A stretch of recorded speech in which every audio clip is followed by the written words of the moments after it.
이재명 대통령이 3박 4일 국빈 방중 일정을 마치고 어젯밤 귀국했습니다. 네, 대통령은 생각했던 것보다 많은 진전이 있었다고 자평하기도 했는데요. 청와대 출입기자로 이번에 방중 일정 현장을 취재한 강진원 기자 그리고 봉영식 연세대 국제대학원 개건 교수 두 분과 함께 이야기를 정리해 보겠습니다. 어서 오십시오. 어서 오세요. 네, 안녕하세요. 네, 강 기자 어젯밤 늦게 귀국했죠? 네, 늦게 왔습니다. 네, 기자회견은 예정이 없었던 것 같은데 네. 전반적인 분위기 어땠습니까? 일단 어제 상하이에서 종일 일정을 소화를 했고 상하이에서 저녁에 출발을 했는데 한국에 도착, 그러니까 성남 서울공항에 도착한 시각이 밤 9시 40분쯤 됐거든요. 예. 비행 시간이 1시간 반 정도밖에 안 됐어요. 그래서 제가 지난해 11월 달에 그 남아공에서 G20 정상회의가 열렸는데 그때 그 남아공까지 갈 때 10시간 넘게 걸리거든요. 이렇게 가깝나? 중국은 정말 가깝다라는 생각을 일단 좀 했었고 네. 일단 그 제가 이 말씀을 꺼낸 게 그만큼 중국이라는 나라가 우리나라에서 가깝지 않습니까? 가까운 이웃 나라인데 새해 벽두부터 이재명 대통령이 3박 4일 동안 이렇게 중국을 찾은 것 결국은 그동안 좀 소원했던 한중 관계를 복원해보자 여기에 좀 초점이 맞춰졌던 것 같고요. 중국 측도 그 환대를 했다라는 인상을 전반적으로 받았습니다. 지난 2017년 12월 이후에 그 대한민국 정상이 중국을 국빈 방문한 게 8년여 만인데 네.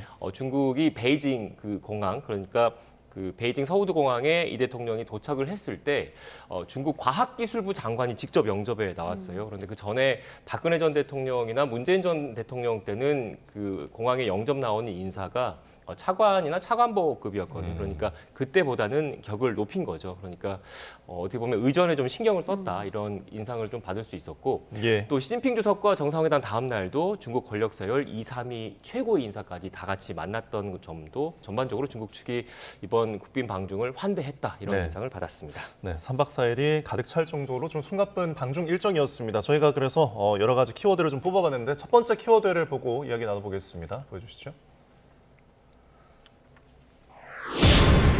자, 공자님 말씀입니다. 어제 상하이에서 갑작스럽게 진행된 기자간담회에서도 이 대통령이 언급했던 키워드입니다. 이게 네. 어떤 내용인지 좀 소개를 해주실까요?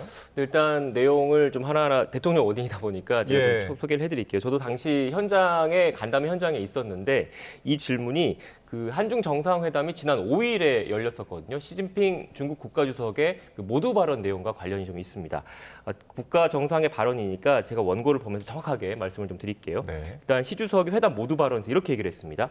중한 양국은 영내 평화를 수호하고 세계 발전을 촉진하는 데 있어서 막중한 책임을 지고 있고 폭넓은 이익의 교집합을 갖고 있다 이렇게 전제를 한 다음에 이 얘기를 했어요. 그러니까 역사의 올바른 편에 굳건히 서서 정확한 전략적 선택을 해야 한다 이렇게 얘기를 했는데 관심 가는 부분이 그겁니다. 역사의 올바른 편이 누구냐? 예. 전략적 선택은 어떤 것이냐 이걸 두고 타이완 문제를 둘러싼 중일 갈등 아니면 최근에 그 미국이 베네수엘라를 공습하고 마두로 대통령을 체포해서 미국으로 압송을 했지 않습니까?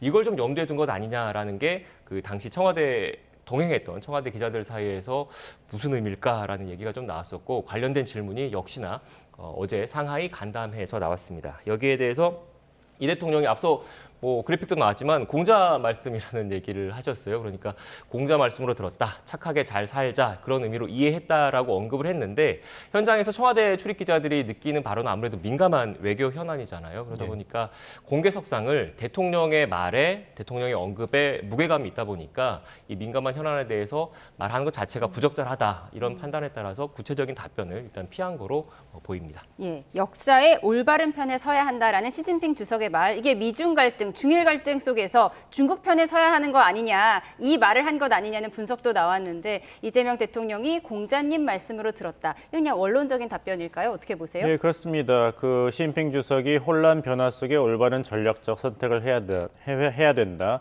그리고 2025월이죠. 9월 중국 전승절 80주년 천안문 행사 열병식 때도 연설에서 미국을 비판하면서 중국이 역사의 올바른 편에 있다 이런 얘기를 했거든요. 예. 여기에 대해서 이재명 대통령의 발언은 그것은 한국이 판단할 문제다. 원론적인 입장에서는 한국도 동의하지만 한국이 어떤 전략적 입지를 세울 것은 한국이 결정한 문제다. 그러니까 말하자면은 중국의 발언은 잘 알아들었는데 예.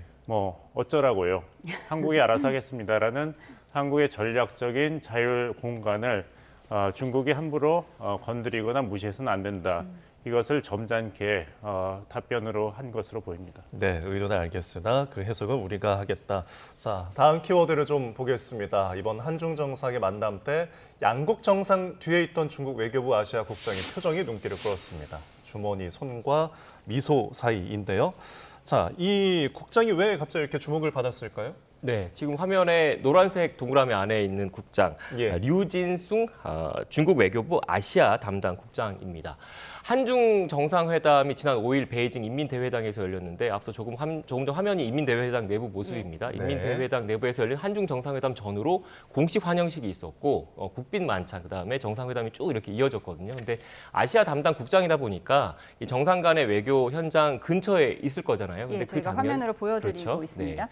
오른쪽이 지금 최근에 지난 5일에 그 한중 정상회담 때 모습이고 왼쪽이 지난해 11월 모습인데 제가 좀 설명을 좀 해드리면 이 지난해 11월에 그 다카이치 그 일본 총리가 대만 유사시 개입을 시사하는 발언을 했지 않습니까? 그 이후에 중일 갈등이 격화가 됐고 중일 사이의 감정의 골이 깊어지고 있었는데 그때 그 앞서 제가 말씀드렸던 그 담당 국장의 카운터파트가 일본에서는 또 그 담당 국장일 거 아니에요. 그 담당 국장이 베이징 외교부 청사에 찾아왔었고 관련해서 얘기를 나누는데 그 화면 다시 보여주실 수 있으면 한번 보여주셨으면 좋겠는데 예. 그 중국 담당 그래픽 한번 다시 보여주시면 좋을 것 같습니다. 네, 지금 보시면 알겠지만 그 중국 외교부 류진숭 외교부 담당 국장은 지금 보시는 것처럼 주머니에 손을 넣고 있잖아요. 예. 주머니에 네. 손을 넣고 있고 왼쪽이 그 일본 외무성의 그 간부입니다. 그런데 약간 고개를 숙이는 모습인데 이 화면이 의도적으로 좀 노출시킨 것 아니냐 이런 얘기도 좀 나올 정도로 어떻게 보면 좀 그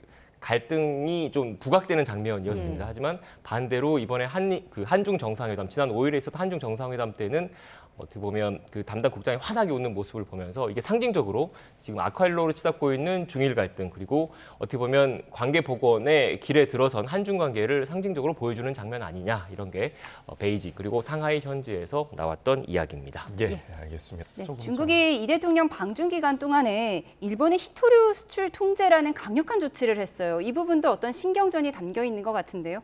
신경전 정도가 아니라 이제 중국의 현재 가장 중요한 타겟은 일본입니다. 물론 미국과의 전략적 패권 경쟁을 이제 글로벌 차원에서 하고 있는데 일본이 어떻게 행동하느냐를 제어하는 것이 사실 중국이 미국과의 전략적 패권 경쟁에서 피해를 최소화하는 급선무이기 때문에 다카이치 총리가 대만 해협 문제에 대해서 그 존립 위기 사태에 해당한다고 발언한 이후로 계속해서 강경하게 대처하고 있습니다. 근데 아무리 막강한 중국이라 하더라도 모든 나라를 적으로 돌려놓고는 미국과의 경쟁에서 이길 확률이 없기 때문에 예. 한미일 안보 공조 그리고 경제 기술 강국인 한국을 중국 측으로 더 가까이 끌어들이기 위해서 이번에 이재명 한국 대통령을 2026년 처음 중국의 국빈 방문 인사로 초청을 한 것입니다. 왜냐하면은 이재명 대통령과 일본의 다카이치 총리가 1월 중순에 일본에서 나라에서 정상회의를 하기로 사실상 합의된 상황입니다. 예. 그 전에 일본에 대한 이런 강경 공세를 계속하기 위해서는 한국에 대해서 어떤 정도 중국의 입장을 설득하는 그런 외교적 자리가 필요했기 때문에 이번에 9년 만에 한국과 중국 정상 간에 중국에서의 그런 정상회의가 실현된 그런 면이 있는 것이죠. 예. 자, 그리고 저희가 앞서서 이제 그 보신 장면들이 좀 있었는데 네. 셀카 장면을 빼놓을 수가 없잖아요. 네. 지금 이 대통령이 어제 직접 이게 들고 갔던 그 샤오미 폰 한중 협력의 상징이라고 좀 언급을 했죠. 그렇죠. 이번 한중 정상회담 그리고 국빈 방중 기간에 가장 큰 화제 장면 가운데 하나일 것 같은데 네.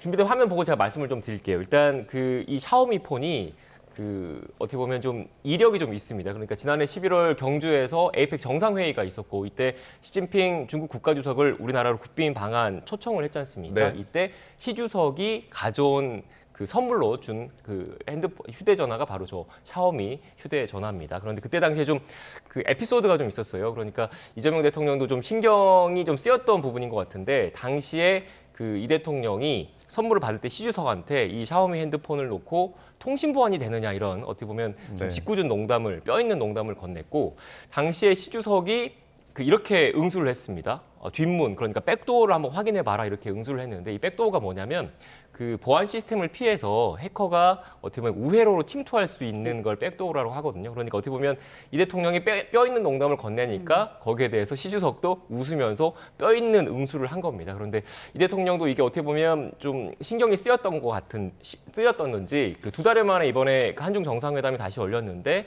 그 일부러 그参谋들한테 지시를 했다고 제가 확인을 좀 했습니다. 그러니까 이 휴대전화를 개통해서 중국으로 가져가자라고 이 대통령이 직접 아이디어를 냈고, 지금 보시는 것처럼 휴대전화를 가지고 와서 직접 셀카를 찍었어요. 셀카 찍을 때 그 어떻게 보면 이재명 대통령 내외 그리고 시진핑 주석 내외까지 함께 지금 화면에 나오고 있네요. 이렇게 셀카 네. 찍는 장면이 되게 이례적인데, 제가 중국 현지에서 그 이런저런 좀 얘기를 좀 들어보니까 시진핑 주석이 저렇게 그 셀카를 찍는 장면, 그리고 웃으면서 시진핑 주석 내외가 한 장면 안에, 핸드폰 안에 장면 안에 이렇게 잡히는 장면이 되게 이례적이라고 하더라고요. 네. 그래서 일단 저 모습 자체가 어떻게 보면 그 복원의 길, 그리고 또 어떻게 보면 좀 분위기가 좋아지는 한중 관계의 단면을 보여주는 게 아닌가라는 설명을 좀 드릴 수 있을 것 같고, 하나 덧붙여서 그 이 대통령 이런 설명을 했습니다.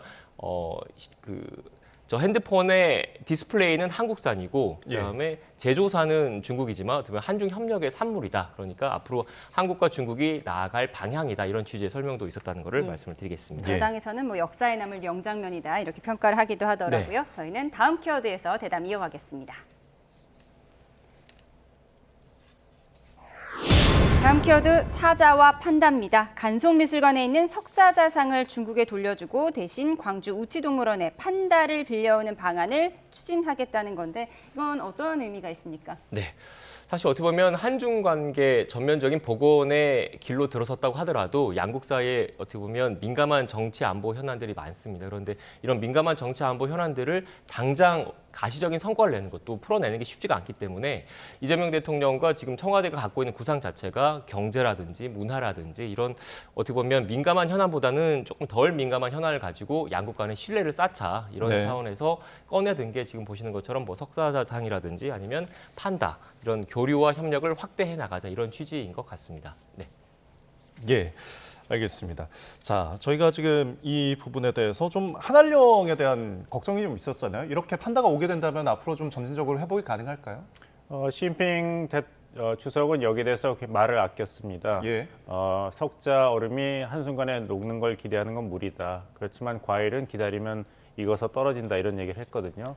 그것은 이제 한국 측의 요청이 있었습니다만 그렇게까지 적극적으로 수용하지는 않았다고 해석할 수 있습니다.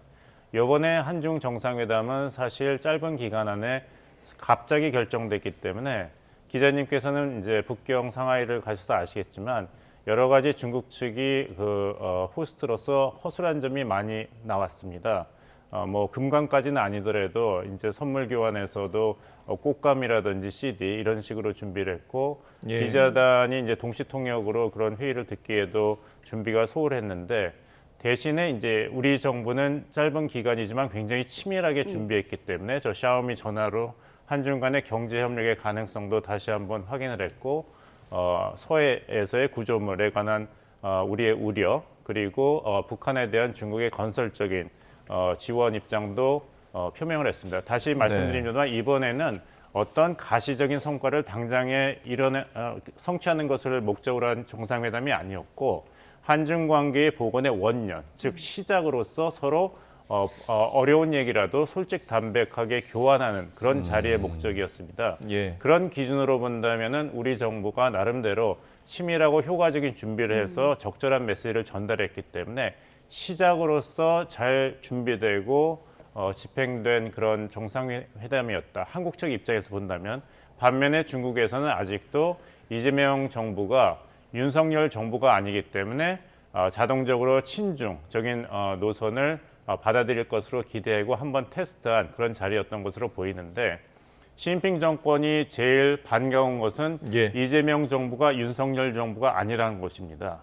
하지만 시진핑 정부가 제일 아쉬운 거는 이재명 정부가 문재인 정부가 아니라는 것입니다. 그래서 3박 4일 동안 혼밥을 10끼 중에 8끼를 했지만서도 한국은 작은 나라지만 대국 중국의 중국몽에 함께하겠다면서 친중적인 노선을 계속했던 문재인 정부가 아직 아니기 때문에 그 공간에서 어떻게 이 이재명 정부를 문재인 정부 수준까지 끌어낼 것인가, 그것이 목적인 것은 분명히 드러났는데 예. 그거에 상응하는 중국이 한국에 대한 어떤 협력, 여기에 대해서는 한한령을 포함해서, 해제를 포함해서 아직 대답을 안 했기 때문에 중국이 한국을 아직도 절실하게 원하고 거기에 대한 상응한 어떤 전략적인 선택을 할 단계는 아직 이르지 않았다. 그것을 시진핑 정부가 앞으로 결정을 해야 된다 말씀드리겠습니다. 예, 마지막으로 짧게요. 이재명 대통령이 시진핑 주석에게 한반도 평화의 중재자가 되어달라 이런 얘기도 했다고 하는데 SNS에 이런 글을 올렸습니다. 뽀재명과 뽀정은 이재명 대통령이 어제 귀국하면서 SNS에 올린 글인데 어떤 의미로 보십니까? 북한 김정은 정권에게 들으라는 것이죠. 시진핑 정부에게 그 남북 간의 대화, 협력의 시작에 대한 지원을 부탁했기 때문에 중국 측으로서 메시지가 갈 것이고 거기에 적극적이고 긍정적인 호응을 원한다. 이런 것을 북한 정부에 다시 한번 상기시킨 것이고 결국에선 4월에 트럼프 대통령이 그 중국으로 국빈 방문을 하지 않습니까? 그 전후에 한반도에서 어떤 미북 간의 큰 변화가 있을 텐데 거기서 한국도 모종의 건설적인 역할을 할 공간을 중국 측에 협력을 요구했다는 것을 상기시킨 메시지로 해석되었습니다. 알겠습니다. 이번 이재명 대통령의 방중에 대해서 여러 가지 키워드로 좀 이야기를 나눠봤습니다. 지금까지 강진원 기자, 봉영식 교수와 함께했습니다. 고맙습니다. 고맙습니다. 고맙습니다.